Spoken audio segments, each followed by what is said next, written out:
Bonjour à tous, très heureux de vous retrouver aujourd'hui. On est dans le bureau, cage d'escalier et hall, donc trois pièces que j'ai réunies en démolissant les cloisons. Je vous laisserai un lien si ça vous intéresse d'aller jeter un coup d'œil.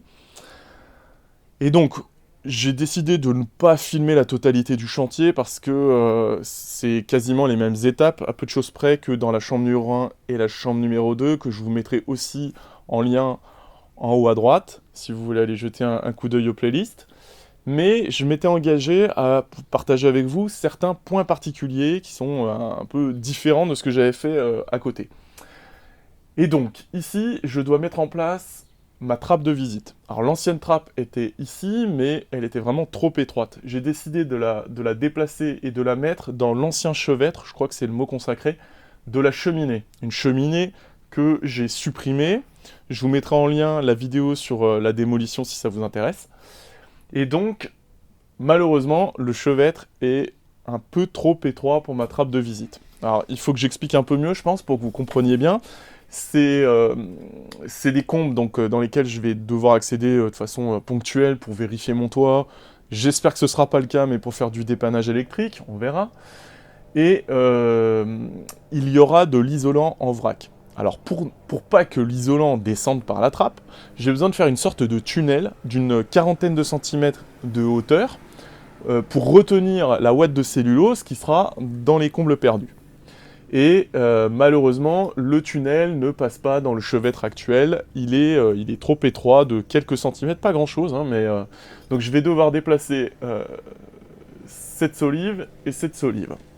Et donc c'est ce que je vais vous montrer aujourd'hui.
Alors le gros boulot de ce week-end, ça a été la création d'une passerelle qui va me servir de passerelle technique.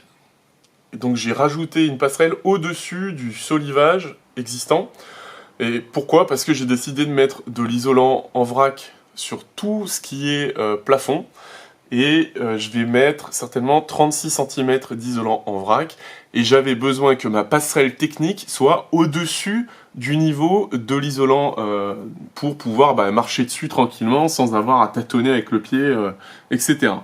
Alors, on arrive aux premières canicules de l'été là, et du coup il fait très très très chaud. J'ai remis précipitamment les rouleaux de laine qui restaient, que j'avais roulés dans un coin des combles. Je les ai remis un peu comme ça en vrac pour protéger le maximum de la chaleur. Il faisait très très chaud, il faisait 28 hier, c'est le premier jour de canicule hier. Je pense qu'il va faire 30, 33, 34, peut-être 35. Et puis dans la partie comble, il fera certainement beaucoup plus encore.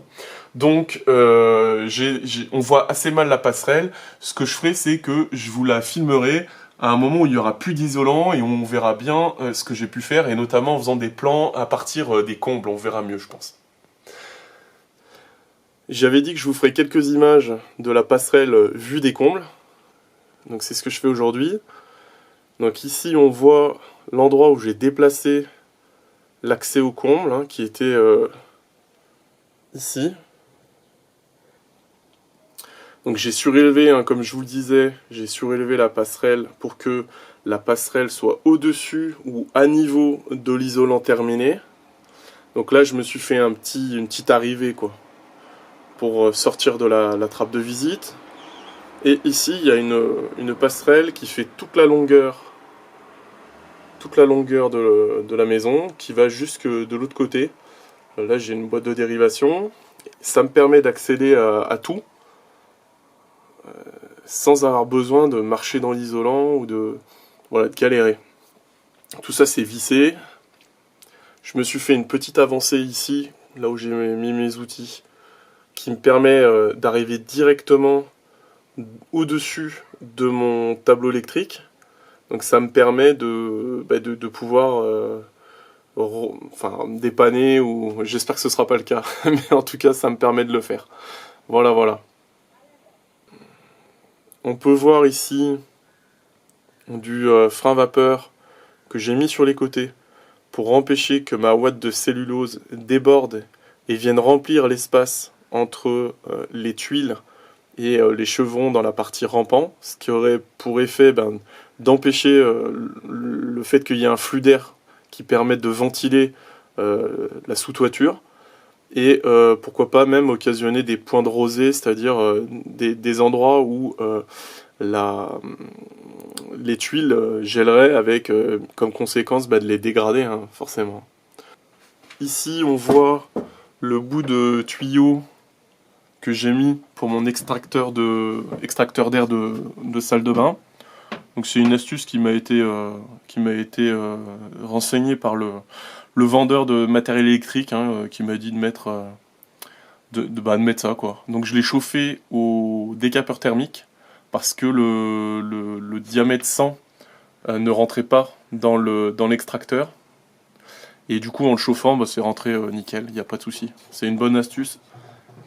J'ai mis de la mousse expansive au niveau des tuyaux parce que j'avais plein de tuyaux qui arrivaient au tableau du premier étage, et donc forcément plein d'arrivées d'air, plein de fuites. Donc j'ai rempli ça tant bien que mal avec de la bombe. C'est peut-être pas une super solution, mais moi j'ai pas trouvé autre chose. Ici on est du côté opposé, hein. La prise de vue précédente je l'ai faite de là-bas, du côté sud. Là on est côté nord.